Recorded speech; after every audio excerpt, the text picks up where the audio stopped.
দিদির signature AB এই gents parlour নিয়ে আমি এটাই বলবো যে দিদি আসলে মানে যে কাজগুলি করে দিদি খুব বেশি ডেডিকেট, মানে তার কাজের প্রতি, এবং সে যে বিজনেসও আছে এটা আমাদের মেয়েদের জন্য অনেক গর্বের একটা ব্যাপার। এবং আমার সৌভাগ্য হয়েছে তার সাথে একসাথে আমি লন্ডনের শো করেছি।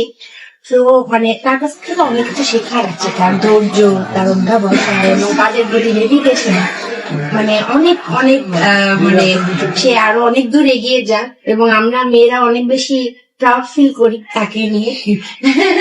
অনেক অনেক শুভকামনা। Thank you.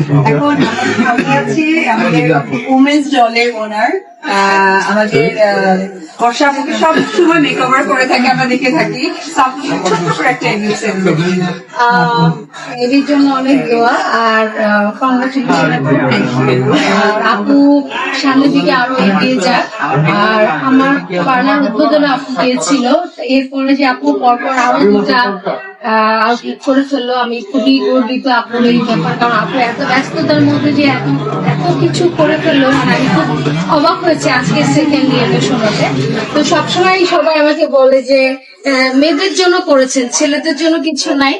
তো আসলে ছেলেদের জন্য কিন্তু চর্চাটা খুব বেশি প্রয়োজন আমি মনে করি। ছেলেরা সবসময় বাইরে থাকে, তো আমি মনে করি যে এটা হয়ে ছেলেদের জন্য খুব ভালো একটা অপরচুনিটি হলো। তো আপনারা সবাই আসবেন এবং অনেক অনেক দূর এগিয়ে যান, অনেক দূর এগিয়ে যান।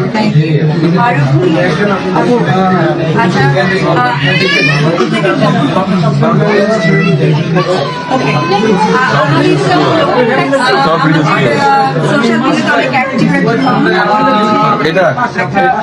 এটা